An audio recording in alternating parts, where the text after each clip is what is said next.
Aku Anissa Salsabila dengan NIM 2532020, jurusan Administrasi Bisnis, mata kuliah Ilmu Komunikasi. Nah, pada kali ini aku akan membawakan materi tentang kesadaran kesehatan mental pada anak usia dini. Nah, sebelumnya aku akan sedikit menjelaskan apa itu kesehatan mental.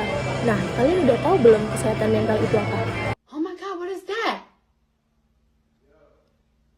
Oh my god, what is that? Kesehatan mental adalah kondisi kesejahteraan yang menyeluruh dari aspek emosional, psikologi, dan sosial seseorang. Mengapa kesehatan mental anak usia dini itu penting? Pertama, fondasi perkembangan otak di masa usia dini ini adalah periode emas tentang perkembangan otak yang sangat cepat untuk pengalaman emosional, dan pada masa inilah yang membentuk sirkuit otak yang mendukung fungsi emosional dan kognitif di masa dewasa. Nah, salah satu contoh kesehatan mental yang baik pada anak usia dini yaitu anak memiliki rasa percaya diri dan pencapaian. Kedua, mampu berinteraksi dan menerima segala sesuatu secara sehat maupun di lingkungan sosial dan lingkungan sekolah, serta anak mampu mengeluarkan perasaan emosional yang cukup dan tidak berlebihan. Deteksi dan penanganan masalah mental sejak dini dapat mencegah masalah tersebut berkembang menjadi gangguan yang lebih serius di usia remaja atau dewasa, seperti depresi, kecemasan berlebih, dan masalah perilaku. Salah satu contohnya yaitu anxiety, depression tingkat 1, masalah-masalah mental health lainnya. Nah, solusi dari penanganan untuk anak yaitu mengenali, menamai, dan mengekspresikan perasaannya dengan cara yang sehat. Peran orang tua dan pendidik sangatlah krusial dalam menciptakan lingkungan yang mendukung kesehatan mental.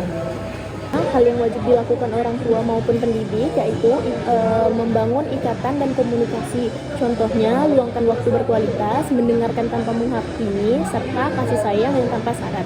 Contoh dalam meluangkan waktu berkualitas yaitu berikan perhatian penuh atau full attention kepada anak saat berbicara tentang hal-hal kecil seperti bercerita pada hari ini, bercerita tentang ada apa dengan sekolahnya, tentang segala macam yang terjadi pada hari ini.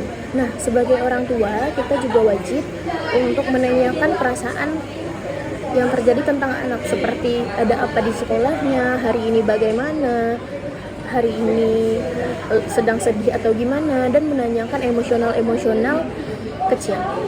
Mendengar tanpa menghakimi, yaitu jangan menginterupsi langsung atau memberikan label negatif seperti kamu cengeng, kamu malas, kamu melakukan hal-hal yang salah saat anak mengungkapkan kesulitan dan kesalahan.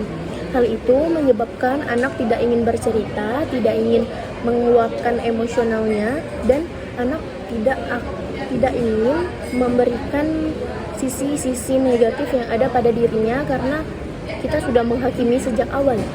Ketiga, kasih sayang tanpa syarat. Pastikan anak tahu bahwa cinta Anda tidak bergantung pada prestasi dan perilaku yang baik pada mereka. Seperti kamu wajib juara 1 untuk mendapatkan sesuatu, untuk mendapatkan cinta itu. Kamu wajib seperti anak yang lain untuk mendapatkan kasih sayang itu. Tetapi lebih baik memberi suatu masukan agar anak lebih memotivasi. Kedua, solusi untuk meningkatkan rasa percaya diri dan kemandirian pada anak, yaitu pertama, pujian fokus pada usaha, seperti puji usaha yang sudah dilakukan anak dan bukan memikirkan hasil. Contohnya, kamu sudah mencoba dengan gigi, itu luar biasa. Kedua, ekspektasi realistis. Hindari membandingkan anak dengan orang lain. Hargai perkembangan mereka sesuai kecepatan masing-masing. Seperti tidak membandingkan dengan anak lain, membandingkan kepada anak yang lebih pada dirinya. Karena itu dapat menyebabkan anak malah menjadi malas untuk berkembang. Ketiga, dorong kemandirian. Berikan tugas sederhana yang sesuai dengan usianya, seperti membereskan mainan, agar mereka merasa mampu dan bertanggung jawab atas apa yang telah dilakukannya. Pola pikir positif. Ajarkan anak untuk melihat kegagalan sebagai kesempatan untuk mencoba hal-hal yang baru dan belajar, yaitu grow mindset. Keempat, rutin konsisten.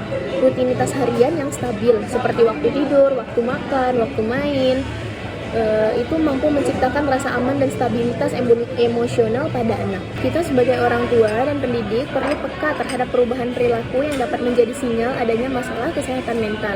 Tanda-tanda yang perlu diperhatikan yaitu rasa cemas berlebih, kesedihan yang berlebih, terus ledakan amarah yang tidak jelas seperti tantrum ataupun nangis yang berlebihan. Perubahan perilaku yang terjadi yaitu menarik diri dari teman atau aktivitas yang disukai, kembali ke perilaku bayi seperti regresi dan mengompol atau peningkatan agresivitas. Kita juga wajib mengenali tanda peringatan dini seperti red flag yang ditimbulkan oleh anak jika sudah masuk ke dalam kesehatan mental yang buruk. Perubahan pola tidur dan nafsu makan juga termasuk ke dalam salah satu ciri bahwa anak sudah mengalami gejala-gejala tersebut seperti sulit tidur, mimpi buruk, nafsu makan berkurang, tidak ingin bermain kepada teman-teman. Nah, di sini anak juga sering mengeluh sakit perut atau sakit kepala tanpa alasan medis yang jelas, karena anak mungkin mendapatkan tekanan lebih atas kesehatan mental tersebut. Solusi ketiga yaitu mengajarkan ketangguhan atau resilience. Pertama, hadapi masalah kecil. Saat anak berselisih, ajak mereka memikirkan solusi secara mandiri. Jangan langsung intervensi atau langsung menghakimi, karena itu bakal menjadi sebuah gangguan yang lebih untuk anak tersebut. Jangan langsung intervensi karena ini melatih kemampuan pemecahan masalah. Langkah yang patut dilakukan oleh kita dan orang tua yaitu jika Anda mencurigai adanya masalah yang menetap dan mengganggu kehidupan anak, segera konsultasi dengan profesional kesehatan mental anak seperti psikolog anak dan psikiater anak untuk evaluasi dan dukungan yang tepat. Nah, sekarang udah paham kan kesadaran kesehatan mental anak usia dini itu sangatlah penting loh. Sekian dari materi saya. Wabillahi taufiq wal hidayah. Wassalamualaikum warahmatullahi wabarakatuh.